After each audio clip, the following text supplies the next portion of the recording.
The black town car pulled up to the courthouse steps at 8:52 in the morning, 8 minutes before Judge Harold Whitfield's docket began, and the man who stepped out of it already had his hand raised before his second foot touched the pavement. "Where's my car?" he said. Not a question, a demand dressed as one. Malik Reeves came around the corner of the valet stand at a jog, breath still short from the flight of concrete stairs he'd just taken 2 at a time. "Sir, I'm getting it now. There was I have been standing here 4 minutes." Whitfield's voice carried the particular volume of a man accustomed to being heard the first time. Reporters covering a case 2 dockets down turned their heads. A cluster of law students on the courthouse steps stopped talking. 4 minutes for a car that should have been sitting at that curb before I arrived. Is this a valet stand or a daycare? Malik felt the heat climb his neck. He did not raise his voice back. He had learned a long time ago that raising your voice back was a luxury reserved for people who had somewhere soft to land. He did not have that. He had a mother with a fused vertebra in a rehabilitation bed 40 minutes away, a 9-year-old sister who needed picking up from school in 3 hours, and a job that paid $16.50 an hour and came with a uniform that had to look clean even when the person wearing it had been up since 4 a.m. "There was an incident, sir," Malik said quietly. "One of the attorneys fell getting out of her car. I stayed to help her to the door before I brought yours around. It was true, every word of it. An elderly woman named Counselor Ebright had gone down hard on the ice by the parking structure's 2nd level, and Malik had been the only one there. He had not thought about it for 1 second before he knelt down and steadied her and walked her, slow step by slow step, to the courthouse entrance while her briefcase dangled from his other hand. Judge Whitfield did not ask which attorney. He did not ask if she was hurt. He looked at Malik the way a man looks at a smudge on a window he intends to have cleaned later, and he said, "I don't care what happened. I care that I pay this courthouse's parking service to have a car ready when I need it, and instead I'm standing on a public sidewalk like a tourist. Get me a supervisor. Before we continue, if you believe that dignity has no uniform and worth cannot be measured by a job title, please like this video, subscribe to Kindness Tailies, and share this with someone who needs to believe in people. Again, today. Malik got him a supervisor." The supervisor apologized on Malik's behalf without asking Malik a single question, because the supervisor's job, too, depended on people like Judge Whitfield never having to wait. Malik stood 2 feet away, silent, holding the keys of the next car in line, and understood something he had understood many times before, that some rooms did not let you explain yourself. They only let you absorb. He'd grown up 9 blocks from that courthouse, in an apartment above a laundromat that vibrated faintly every time the dryers ran. His father had passed when Malik was 12, a delivery truck accident on an icy overpass, and his mother had raised him and his younger siblings, Tasha and Marcus, on wages from 2 jobs until a fall on a wet supermarket floor 3 years ago left her with a fused vertebra and a settlement check that covered exactly 11 months of rent before it ran dry. Since then it had been Malik, 23 years old, valet parking cars belonging to people who would never remember his face, and raising 2 children who were not his in every sense, but the one that mattered, what nobody at that courthouse knew, not the supervisor. Not the attorneys who tipped him $1 and called him young man. Not Judge Whitfield stepping into the elevator with his pocket watch.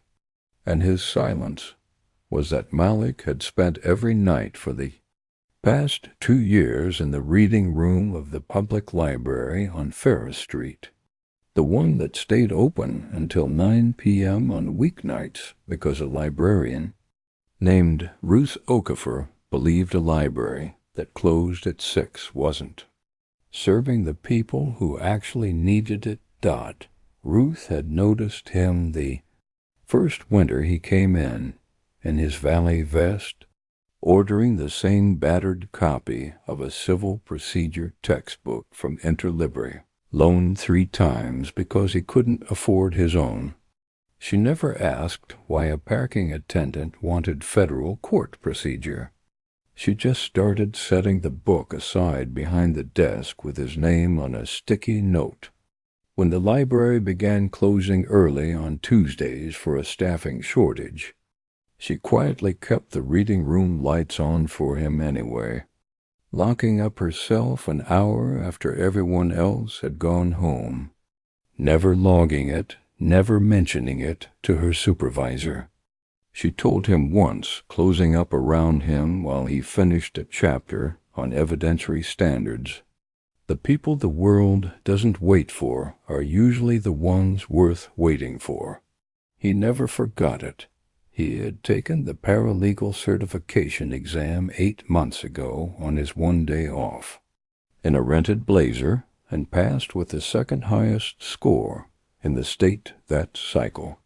He had applied almost as an afterthought for a federal judicial research clerkship, an entry-level position that didn't require a law degree, only the certification, a rigorous exam, and nerve. He had not told anyone at the Valet stand.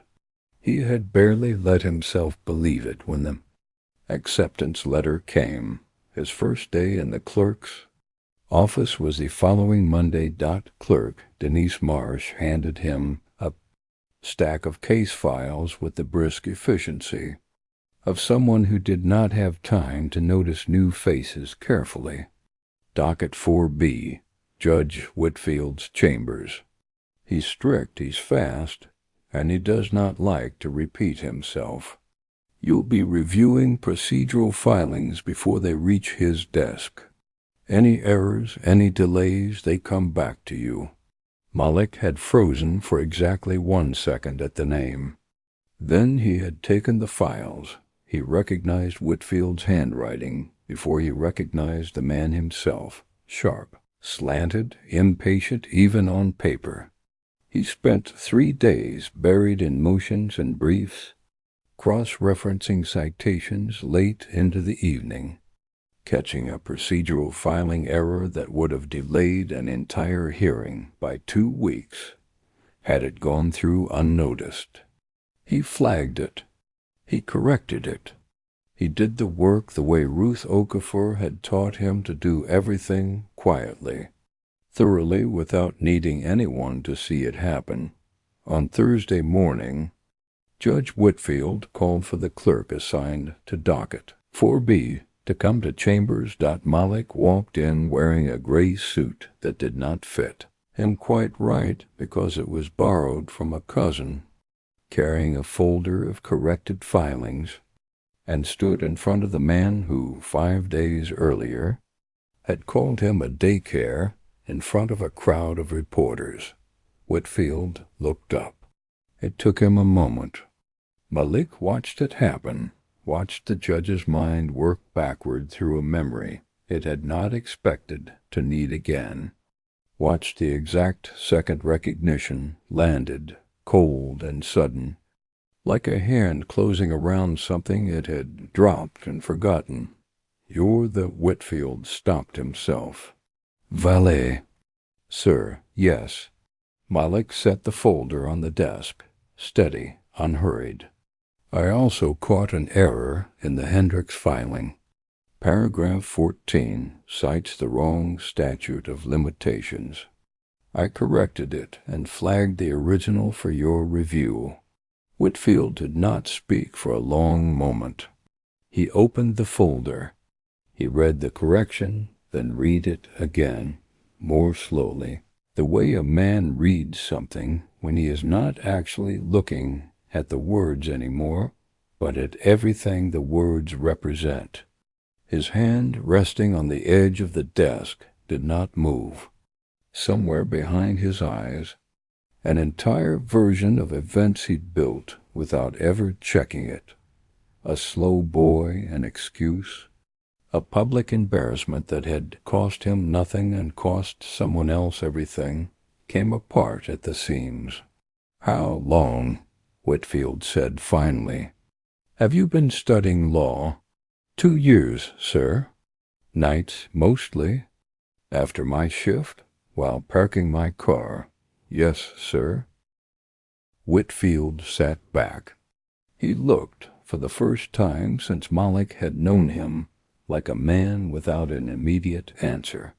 He reached into his jacket pocket and took out the gold pocket watch that had belonged to his father, a habit Malik would learn later that Whitfield performed when he needed a few seconds to organize a thought he did not want to say out loud badly. He closed his hand around it. "My father drove a delivery route for 31 years, Whitfield said, quietly enough that it did not sound like it was meant for the room. "I used to be ashamed of that when I was young enough to still be stupid about it. I built a career out of proving I'd never be mistaken for a man like him again. I did not realize until just now what that had cost me to believe." He closed the folder. He looked at Malik directly, the way he had not looked at him on the courthouse steps. "I owe you an apology. Not the kind I give in front of people to manage my own discomfort. The real kind said to your face with nothing attached to it." "Thank you for saying that," Malik said. Not warmly, not coldly. The way a person receives an apology that is genuinely offered. Whitfield was quiet for a moment. Then he said, "The Hendricks correction was sharper work than I've seen from clerks with law degrees. I'd like to know what you need. Not to make this easy for you. To make it possible." Malik thought of Ruth Okafor keeping the library lights on an hour past closing. Of Tasha's tuition for the magnet school she'd tested into. Of his mother's physical therapy bills. Of 2 years of borrowed blazers and second-hand textbooks with cracked spines. "A recommendation for law school," Malik said. "I can do the rest myself. I always have." Whitfield almost smiled, the closest thing to it Malik had seen from him. "You'll have it by Friday. And Mr. Reeves, I'd like you to stay on my docket. Permanently, if you're willing." "I'm willing," Malik said. He left Chambers and did not tell anyone at the valet stand what had happened, because that was not the kind of thing he told people. He drove home that evening, his own car now. A used sedan he'd finally saved enough for past the library on Ferris Street, where the lights were still on an hour after closing, the way they had been for 2 years, for him and for whoever came after him. If this story moved you, please like this video, leave a comment, and share it with someone who needs to hear it today. Subscribe to Emotional Stories Daily for more stories of courage, grace, and the small human moments that change everything. And tell us in the comments, has someone ever misjudged you by the job in your hands instead of the mind behind them?